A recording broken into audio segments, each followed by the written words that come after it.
ഇപ്പോൾ നമുക്കൊപ്പം ചേരുന്നു ശ്രീ സെബാസ്റ്റ്യൻ പോള്. കേന്ദ്ര സർക്കാരിന്റെ നീക്കം പൊതുവിൽ സ്വാഗതം ചെയ്യപ്പെട്ടിട്ടുണ്ട്. രാജ്യ താൽപര്യം മുൻനിർത്തി പ്രതിപക്ഷ കക്ഷികളെ ഒപ്പം നിർത്തി ഒരു ലോക രാജ്യങ്ങളുടെ മുന്നിൽ ഇന്ത്യയുടെ നിലപാടുകൾ ഉയർത്തിക്കാട്ടുക എന്ന ഒരു പുതിയ നയതന്ത്ര നീക്കം. പക്ഷേ ഈ തരൂരിനെ കേന്ദ്ര സർക്കാർ ഏറ്റെടുത്തതിന് കാരണമായി പറയുന്നത് അദ്ദേഹം UN ജോലി ചെയ്തപ്പോൾ അമേരിക്കയുമായി നല്ല ബന്ധമുണ്ട്, അമേരിക്കയിൽ നല്ല സുപരിചിതമായ നല്ല കോണ്ടാക്റ്റുകളുള്ള വ്യക്തിയാണ്, ഒപ്പം തന്നെ ഒരു അന്താരാഷ്ട്ര മുഖമാണ്. അങ്ങനെ തരൂർ നിർബന്ധമായും ഉൾപ്പെടേണ്ട ഒരു വ്യക്തി തന്നെയാണ്, തർക്കമില്ല കാര്യത്തിൽ. പക്ഷേ കോൺഗ്രസിന്റെ ലിസ്റ്റിൽ തരൂർ ഇല്ലതാനും. ഈ ആശയക്കുഴപ്പം ബോധപൂർവം ഉണ്ടാക്കിയതാണോ? അത് ബോധപൂർവം തന്നെ ഉണ്ടാക്കിയതാണ് എന്ന് വേണം കരുതേണ്ടത്. കാരണം അമേരിക്കയിലേക്കും യൂറോപ്പിലേക്കും ഒരു പ്രതിനിധി സംഘത്തെ വളരെ പ്രധാനപ്പെട്ട ഒരു പൊളിറ്റിക്കൽ അസൈൻമെന്റുമായി അയക്കുമ്പോൾ, പാർലമെന്റിലെ അംഗങ്ങളെ അയക്കുമ്പോൾ തീർച്ചയായും അതിൽ ഉൾപ്പെടുത്തേണ്ട പേര് ശശി തരൂരിൻ്റെത് തന്നെയാണ്. അദ്ദേഹത്തിന്റെ പശ്ചാത്തലം, പ്രവൃത്തി പരിചയം, മറ്റ് എല്ലാ കാര്യങ്ങളും നമുക്കറിയാം. ഒരു മൈനസ് മാർക്ക് അതിലിടാനില്ല. അങ്ങനെ ഒരാൾ കൈവശമുള്ളപ്പോൾ ആ ആളുടെ പേര് കോൺഗ്രസ് നിർദ്ദേശിക്കാതെ ഇരിക്കുക, അല്ലെങ്കിൽ അതിനേക്കാൾ മെച്ചപ്പെട്ട ഒരു പേര് നൽകാൻ ആ പാർട്ടിക്ക് കഴിയാതിരിക്കുക, അതിന്റെയൊക്കെ ക്ഷീണം ആ പാർട്ടിക്ക് തന്നെയാണ് എന്ന കാര്യത്തിൽ സംശയമൊന്നുമില്ല.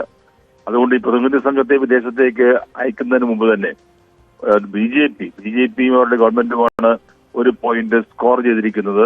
അതാണ് ശശി തരൂരിനെ തന്നെ ആ സംഘത്തെ നയിക്കാൻ നിയോഗിച്ചുകൊണ്ട് അവരെടുത്ത തീരുമാനം. ഇത് നമ്മുടെ പഴയ രീതികൾ അങ്ങനെയൊക്കെ തന്നെയാണല്ലോ.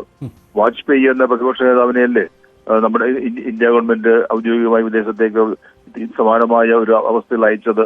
അപ്പൊ ആ പാരമ്പര്യം പാലിച്ചുകൊണ്ട് ഒരു പൊതുപ്രവർത്തകൻ, രാഷ്ട്രീയ പ്രവർത്തകൻ, പാർലമെന്റ് അംഗം എന്ന നിലയിലുള്ള ഉത്തരവാദിത്വം ശശി തരൂർ നിറവേറ്റുമ്പോൾ അതിന് സഹായകമായ നിലപാടായിരുന്നു കോൺഗ്രസ് എടുക്കേണ്ടിയിരുന്നത്.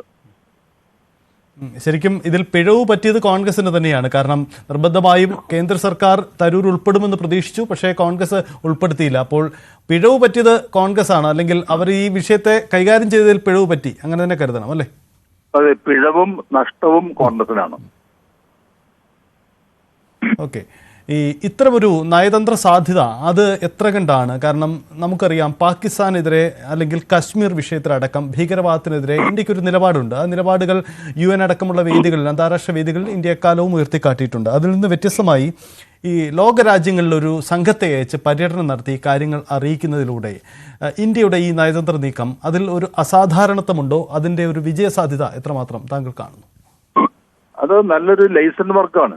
അതിലൊരു പോരായ്മയോ അപാകതയോ ഒന്നും ഞാൻ കാണുന്നില്ല.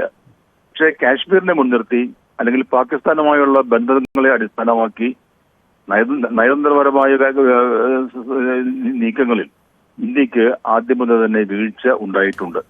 ഇപ്പോൾ കാശ്മീർ വിഷയം ഐക്യരാഷ്ട്രസഭയിൽ അന്ന് VK കൃഷ്ണമേനോൻ 8.5 മണിക്കൂർ തുടർച്ചയായി പ്രസംഗിച്ച് റെക്കോർഡിട്ടതാണ്.